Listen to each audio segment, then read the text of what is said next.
بلد في وضع في كارثه انسانيه، ما ينفعش نفضل احنا نقول لا اصل دول كان في مش عارف مين بيشتمنا وما اعرفش ايه ما اعرفش مين والعكس. لا، ما يصحش. لازم نرتقي فوق يعني فوق القصص دي كلها، لانها اصلا حالات فرديه. يعني انا ما وانا بتكلم كده ما بمثلش الشعب المصري ولا حاجه، انا بمثل نفسي وبمثل. السلام عليكم ورحمه الله وبركاته. ازيكم يا جماعه؟ اخباركم ايه؟ طبعا انتوا عارفين القناه هنا انا بتكلم فيها في كل حاجه. يعني انا كنت بصراحه مش عايز اتكلم في السياسه ولا في اي احداث تخص يعني كنت خلاص زهقت من الامور ديت. ولكن الحدث اللي حاصل حاليا دلوقتي يعني بيفرض علينا جميعا كعرب وكمسلمين، وهو حدث الحرب او الاغتيال في السودان. ودي يعني بلد عربيه. انا كمصري طبعا دي تعتبر بلدي الثانيه، ومصر برضو بلدهم الثانيه. انا كنت عايز اتكلم في جزئيتين او في 3 حاجات تحديدا، بس قبل ما نبدا الكلام فيهم يا ريت بس اللي يشوف الفيديو يعمل لايك وشير، علشان في حاجه عايز اقولها في الفيديو ده ربما اللي يشوفه يستفيد منها يعني ايه يعني ربنا يجازينا خير باللي هنقوله فيه. اول حاجه انا عايز اتكلم في جزئيه ليه انت كسوداني الاغتيال مثلا في الخرطوم، ليه انت كسوداني لازم تيجي على مصر، وبرضه ليه انت كسوداني ممكن ما تجيش على مصر، وليه انت كمصري كمواطن مصري من حقك تقول لا انا مش مرحب بالاخوه السودانيين في مصر، او حتى مرحب بالاخوه السودانيين في مصر.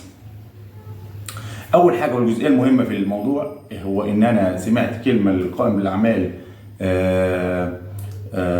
في سفاره السودان في مصر، بيقول ان الناس اللي بتيجي من السودان او من الخرطوم تحديدا على معبر اركين، دخول مصر بيستوجب ان انت يكون معاك تاشيره للناس اللي هي من فوق سن 16 سنه لحد 45 سنه، ما دون ذلك او فوق 45 سنه الناس دي مسموح لها ان هي تدخل من غير تاشيره.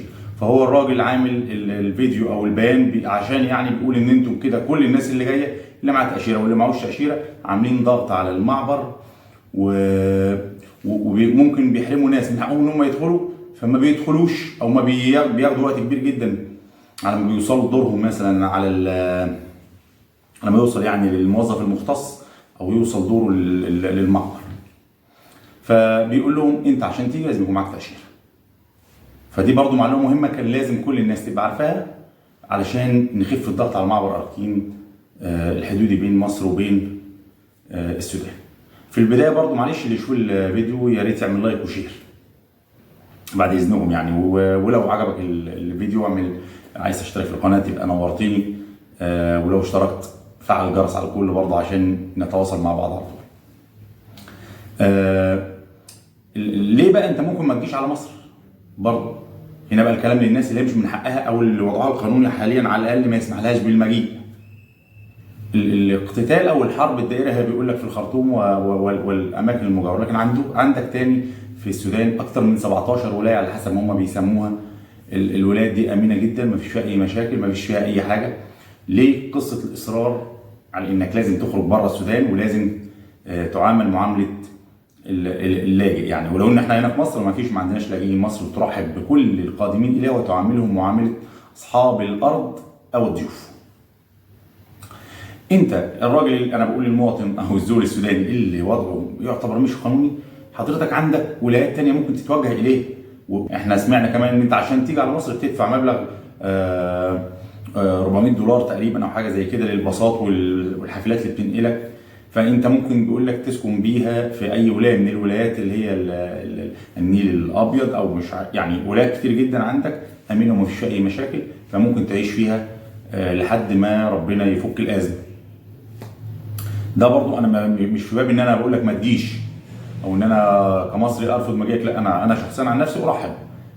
انا شخصيا ارحب باي حد عربي او اي حد عنده كارثه او مشكله او ازمه انسانيه. ولو ان يعني الواحد يعني بيقول الكلمه دي وهو مستحي، السودان في ازمه انسانيه ما يصحش اصلا نقول نتكلم في الامر ده، بس انا عشان شايف ناس من الجانبين، بعض الناس من المصريين والسودانيين بيهاجموا بعض وبيتكلموا في القصه دي تحديدا يعني.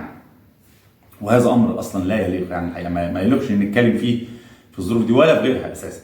ولكن طبعا بالاحرى في الظروف دي لازم نكون يعني منتبهين لكلامنا قوي. فانت كسوداني ما عندكش، كمواطن سوداني ما عندكش وضع قانوني يؤهلك بالدخول لمصر، اتفضل روح اي ولايه من الولايات الثانيه اللي هي بجوار الخرطوم، او حتى المهم نفسه ده مش هتكون جنبها، حتى التحرك بيكون فيها بسيط وسريع وامن يعني. انت كمصري بقى، انا المواطن المصري ده من حقه ان هو يصادر على في هذا الامر ويقول لك لا انا لا ارحب، وفي ناس من السودانيين ما بيحبوش. امر طبيعي جدا، امر طبيعي. لكن اللي انا اعرفه ان الشعب السوداني في غالبيته يعني يقدر مصر، والشعب العربي اساسا في غالبيته يقدر مصر ويعرف دورها ويعلم ان هي حجر الزاويه في المنطقه وهي رمانه الميزان في المنطقه. ومصر يعني ربما تمرض لكن لا تموت. كلمه يعني ايه المفروض ان احنا كلنا عارفينها ومؤمنين بيها يعني. مش من حقك انت كمصري تقول لا انا مش مرحب بالسودانيين في مصر، او القليل او القله اللي بتتكلم في هذا الامر. والعكس برضه، احنا يا جماعه في حاجه اسمها الاخوه الانسانيه، حتى بلاش الاخوه في الدين ولا في اللغه ولا في العرق ولا في اي حاجه ولا في الجيره ولا الكلام. انسانيتي انا شايف ان الناس عندها كارثه انسانيه، ومصر بلد كبيره. صحيح مصر ربما يكون ظروفها مثلا مش عايز اقول صعب، لان انا الحقيقه في العمليه مش مستحيله يعني في مصر ولا حاجه يعني. الامر في مصر الحمد لله يعني بفضل الله يعني برضه الناس عايشه والدنيا ماشيه. ورغم ان الازمه الحاليه ازمه عالميه، صحيح كل هذا القادم الى مصر الاخوه السوريين اخواتنا حبايبنا، واخواتنا الليبيين، واخواتنا العراقيين، واخواتنا اليمنيين، واضافه اليهم اخواتنا السودانيين، هو رقم كبير جدا منوريننا هنا في مصر. ولكن ما بالله التحية بقى، وده قدر مصر، قدر الكبير. وهو مصر برضو يعني عند حسن ظن اخواتها العرب بيها، مش ما خذلتش مصر حد قبل كده، وبرضو العرب ما خذلوش مصر قبل كده.